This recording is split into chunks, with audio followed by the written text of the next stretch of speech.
Bonjour à tous et bienvenue dans cette nouvelle vidéo. Aujourd'hui on va parler d'un produit tout à fait particulier, à savoir le smartphone Bigme Highbreak, un produit qui a la particularité de proposer un écran à encre électronique, une technologie qu'on a vraiment l'habitude de retrouver sur des liseuses Amazon, Kindle, etc. En 2024, c'est très difficile si vous êtes fan de technologie, fan des réseaux sociaux, d'utiliser un produit comme celui-ci au quotidien. Mais après utilisation, je me suis rendu compte qu'il y avait deux options qui permettaient d'utiliser ce smartphone et d'en faire un produit secondaire, un second smartphone qu'on emmènerait par exemple en vacances. On en reparlera après. Premier point à préciser par rapport à la disponibilité de ce smartphone, celui-ci est en effet disponible en deux versions, une version monochrome et une version couleur. Alors la version couleur n'est pas une version comme on a l'habitude de le voir actuellement sur des écrans LCD, IPS, AMOLED, OLED, etc. Ce sont vraiment des couleurs qui sont minimalistes, très peu saturées, donc ça apporte un petit peu une colorimétrie sympathique par rapport à la version noir et blanc. Par contre, en termes de contraste, de définition, de pixels par pouce, etc., je trouve que la version noir et blanc est beaucoup plus pertinente, beaucoup plus intéressante. Surtout que celle-ci propose un revêtement qui est mat, donc moins sensible au reflet. La lisibilité, la qualité d'affichage est donc à mon sens bien meilleure sur la version noir et blanc. Et de toute manière, cette version noir et blanc est bien plus fidèle à la réalité quand on imagine un écran à encre électronique. Alors quel est ce smartphone proposé par Bigme? Déjà c'est un smartphone qui est relativement compact avec un écran de 5,84 pouces, c'est donc assez petit en 2024. Une définition de 1440 par 720 pixels, c'est donc du HD+, qui vous offre une densité de 275 pixels par pouce. À première vue sur cette version noir et blanc c'est tout à fait suffisant, on ne voit pas trop les pixels, la finesse d'affichage reste malgré tout très bonne. Encore une fois, on est sur une technologie qui est ancienne, peu consommatrice en termes d'énergie, ça reste de l'encre électronique, donc on ne peut pas attendre des finesses d'affichage, des contrastes et toutes les qualités qu'on peut attribuer à un écran OLED, AMOLED ou même IPS en 2024. Au niveau de la luminosité, on a quand même un choix sur 36 niveaux différents, ce qui permet vraiment d'avoir un écran qui, en cas de faible luminosité, peut être rétro-éclairé. Par contre, vous le voyez, le principe de base d'un écran à encre électronique, c'est vraiment d'être lisible même sans lumière. Et l'autre point intéressant de ce type de technologie, c'est qu'il ne consomme absolument rien en affichage statique. C'est-à-dire que si vous affichez par exemple une page internet, ou vous affichez une recette de cuisine, vous affichez la page d'un bouquin, parce que bien sûr, ce smartphone a pour vocation à remplacer vos tablettes Kindle, eh bien la consommation sera quasiment nulle et c'est vraiment l'un des gros points forts de cette technologie selon moi. On en reparlera juste après. Concernant le design, c'est un produit qui est vraiment léger et assez sympathique en termes d'ergonomie, il tient bien en main. C'est un produit qui est intégralement en plastique, il pèse donc 170 grammes. Sur le dos, on a une coque texturée comme ça qui reprend le toucher du cuir, qui est assez sympathique. On voit le logo du fabricant au centre et on voit dans le coin supérieur l'intégration du seul capteur photo arrière de ce smartphone. C'est donc un capteur de 13 mégapixels couplé à une optique avec une longueur focale assez importante de 28 mm et un diaphragme qui ouvre à f2.8 et on retrouvera juste en dessous bien sûr un flash LED.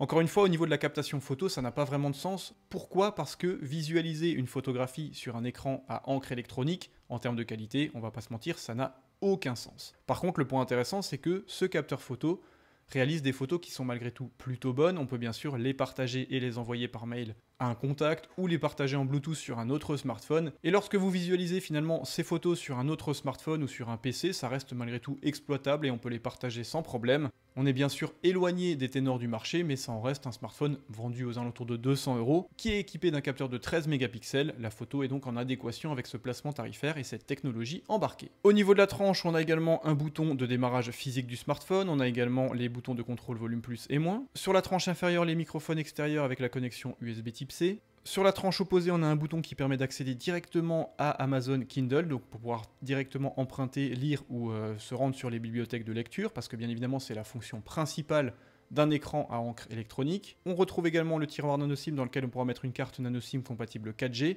et ce smartphone permet également l'ajout d'une carte micro SD allant jusqu'à 1 Tera. Et sur la tranche supérieure, il n'y a absolument rien, c'est un smartphone qui, de par son design, est vraiment minimaliste. Sur la face avant, je vous ai bien sûr déjà parlé de cet écran de 5,84 pouces en définition 1440 par 720p, une densité donc de 275 pixels par pouce. L'écran est à mon sens bien plus qualitatif sur la version noir et blanc que sur la version couleur. En effet, la version couleur, même si elle apporte un petit peu un côté plus moderne, perd un petit peu en contraste, perd un petit peu en définition, et je trouve de toute façon que quand on imagine un écran à encre électronique, c'est vraiment du noir et blanc qu'on a envie de voir. Et Bigme a eu quand même la bonne idée de proposer les deux versions. Après, effectivement, comme on peut le voir, la version couleur est beaucoup plus brillante, moins lisible. C'est en ce sens également que je préfère la version noir et blanc. Au niveau des performances, on retrouve un petit processeur MediaTek MTK 6765, 6 Go de RAM, 128 Go d'espace de stockage. Fort heureusement, vous pouvez également, comme je l'ai dit juste avant, ajouter une carte microSD allant jusqu'à 1 Tera. Vous pourrez donc stocker un maximum de livres si vous souhaitez faire de ce smartphone votre liseuse occasionnelle. Au niveau de l'OS, ce smartphone tourne nativement sous Android version 11, alors là on est encore une fois loin des derniers smartphones que j'ai l'habitude de présenter sur ma chaîne. Quoi qu'il en soit, par rapport aux performances et aux utilisations qu'on imagine faire avec ce produit, ça reste suffisant. La connectivité réseau, c'est un smartphone qui est compatible 4G, Bluetooth en version 5.0, Wi-Fi en version 5, connexion physique en USB type C. À propos de l'expérience sonore, c'est un smartphone qui n'offre qu'un seul haut-parleur, le son est d'ailleurs un petit peu faible en termes de puissance.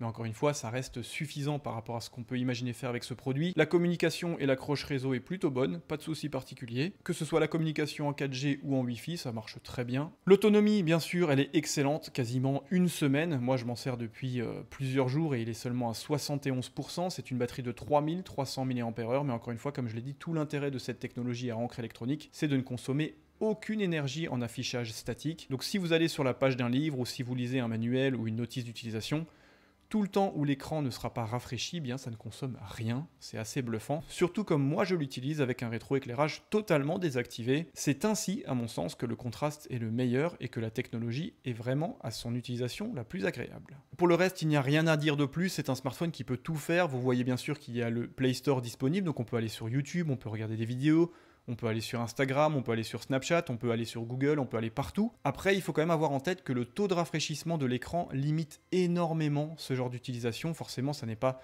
un écran qui a un taux de rafraîchissement à 60 ou 120 Hz comme on peut le voir sur une technologie OLED ou AMOLED. Donc il y a une latence, il y a une inertie qui peut gêner à l'utilisation. Et il peut également y avoir parfois des affichages fantômes qui peuvent être un petit peu problématiques, c'est-à-dire que quand vous sortez d'une fenêtre et vous retournez rapidement sur une autre fenêtre, on peut encore avoir le marquage de l'ancienne application affichée pendant quelques secondes. Mais encore une fois, dans l'ensemble, ça reste une technologie qui est bien maîtrisée et qui n'a de pertinence que pour la lecture et l'utilisation d'un smartphone en mode détaché, en mode déconnexion, si par exemple vous avez besoin de prendre un peu de distance avec les réseaux et toutes les connexions qu'on a l'habitude d'avoir aujourd'hui. Sur cette version couleur, on arrive mieux à distinguer les couleurs lorsqu'on fait une photographie avec ce capteur de 13 mégapixels. Encore une fois, c'est une photo qui semble catastrophique quand on la visualise sur cet écran. Forcément, il a peu de couleurs, il y a peu de dynamique d'image. Mais croyez-moi, quand vous la partagez, vous l'envoyez par mail, ça reste une photo qui est tout à fait exploitable. Donc si vous partez en vacances avec ce produit, vous pourrez quand même ramener des souvenirs que vous pourrez ensuite transférer sur un PC par mail en Bluetooth ou partager sur un autre produit. Ce que j'apprécie particulièrement néanmoins sur ce produit, notamment sur la version Black and White,